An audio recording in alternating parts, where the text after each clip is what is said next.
See how we play on Saturday. Hope we play better. Worked hard on all the things we need to correct.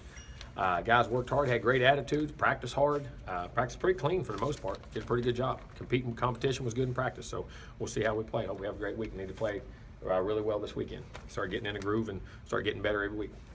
So I'll give you the injury report. Carlos Becker's still out. Of course, Fagan's still out.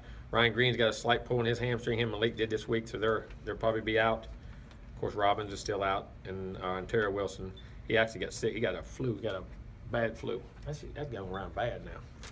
Flu is right now. This is rare. That's early. Happening in camp. But other than that, everybody good, except the guys are out for the season. Any questions? Jimbo, you said on your show last night that the passing game was kind of coming around as the week went on. How'd you feel? Good. I did. I mean, they're getting it, seeing it. He's feeling confident in what we were doing, because just a matter of how their looks look. You know what I mean? How their defense fit into the plays. You know what I'm saying? And they threw and caught the ball really nice. Had one of the best 2 minutes we've had coming down. We're at the end on Thursday.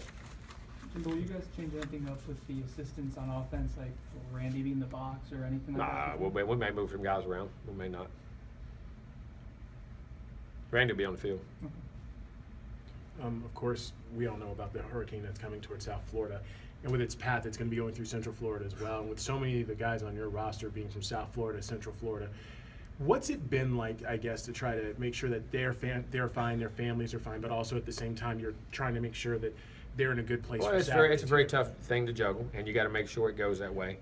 And you just communicate with them, communicate with their families, make sure they get that, what's going on, if their families have made the decision on what they're doing, what they're not doing. And the NCAA's allowed some help with some of the families that we're allowed to get out of there and help get out of there that didn't have the resources to get them out, some of the kids and children, which we have gladly done and will do, because like I say, this is a football game. That's life and death, and very critical, and it is. It can be very disturbing, but at the same time, I think our guys have handled it really well. So, like, what are some of those things that you guys are allowed to do as a program? Well, you can help guys get transportation, families get transportation, or help them move or transport up here. You know, whether it's you can find them a flight, or you can find them, you know, if there's buses, which is hard right now, but you can move them and help them get out of that danger zone. And Graham, I know you and your staff are aware, but do you have guys who come up to you and say, "Hey, Coach Fisher, this has really been on my mind. Can we talk about it?" No, we bring it up to our players. I mean, told them, everybody make sure and communicate with your people and make sure everything's all right.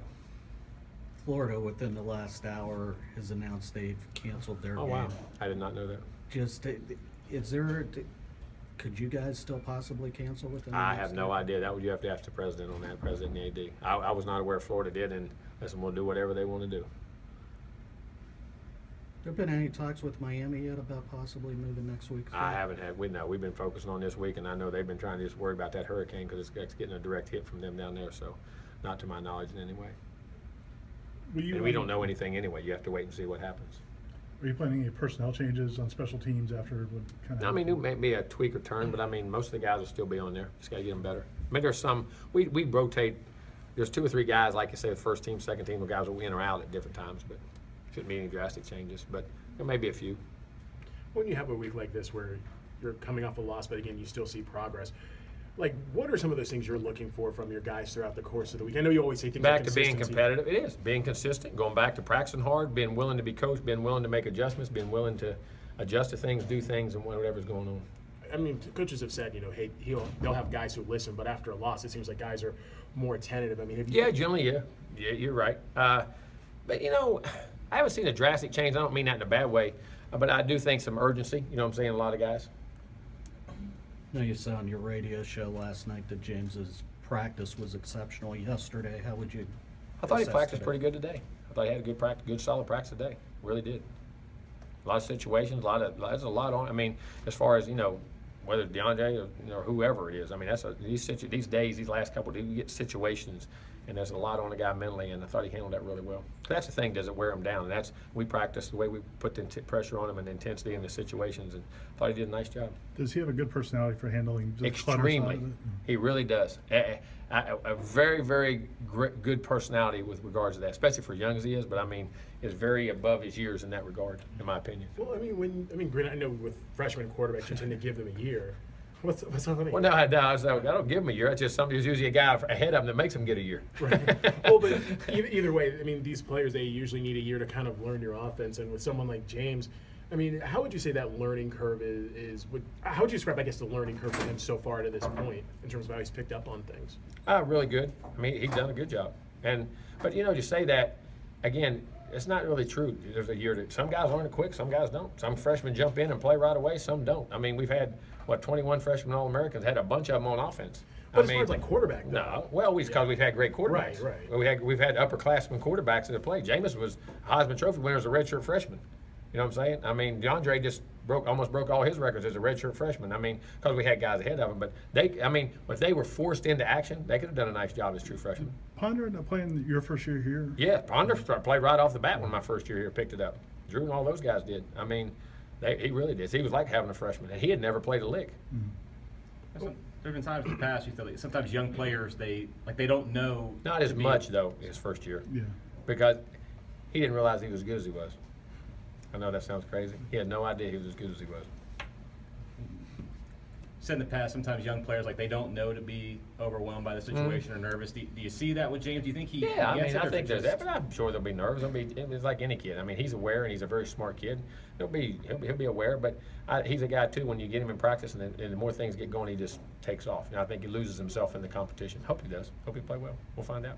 So when you were recruiting James, did you know that he did some summer work in a mortuary and was all around all that? So, I mean, when you hear that and you hear okay, here's a kid who has to be around corpses and whatnot. I mean, is that kind of a little unique? So I imagine that's not an everyday thing. No, it's a job. It's a profession. Some people do it. Some people don't. There's nothing wrong with that at all. That was his profession and who he was around. There's nothing wrong with that at all. Could you handle that? I don't know if I had to do it. I don't know if I could handle. Could somebody handle being a farmer? Could somebody? You don't know what you can do till you get put in that situation. Most people do whatever they got to do. We got to talk to Derek Kelly this week about him finally getting on the field at left tackle. Yeah. And how did he handle all the adversity, the injuries and everything earlier? Really, man, I'm gonna tell you what. You talk about a tough sucker ball. I mean, just competes, bangs, bruises, the operations he's had, the body he's went through. I have an utmost respect for him. I mean, he puts his heart and soul out there every time, and he has handled it very well. And it's been tough on him at times, but man, he's a mature upperclassman who's done a great job. He really has. Very proud of him and happy for him. Kind of saying with that, I mean, you think about your line. I mean, Dickerson's had injuries, and Everly's had injuries, Minshew's had injuries. Same thing with Kelly, and to see these guys come back. I mean, what do you think that kind of says about their toughness and dedication? You're a football player.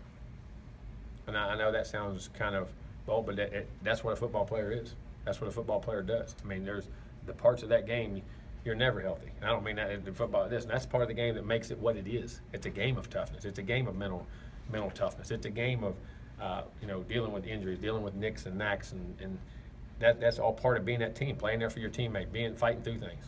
It's no different you got to do when you're ahead of your family in life. It's perfect training. Jimbo, those offensive linemen after the game and after during this week, they kind of took DeAndre's injury a little bit to heart. They said they probably should have blocked him better, or No, that injury had nothing to do with the offensive line. I mean, people say there was not a missed block. It was a blitz read. Had nothing to do with the line. The line, actually, I think he only got hit 2 or 3 times in regard to them, and nothing there was. I thought they actually had it. One guy got beat on it, and the sack wasn't bad. So, I mean, they all going to say that because it's the right thing to do, but they didn't have to say that because that wasn't what happened. just the fact that they want to play for DeAndre this season and things like that, and wanting to. They better want to play for James right now. They will. That group has a lot of pride. They do. I mean, they've been maligned and criticized and all that stuff. They take it and they have a lot of pride in what they do. They come back and they understand that they're the front line of everything that goes on. Without them, you can't function with any of the skill guys. Jimbo, young quarterback.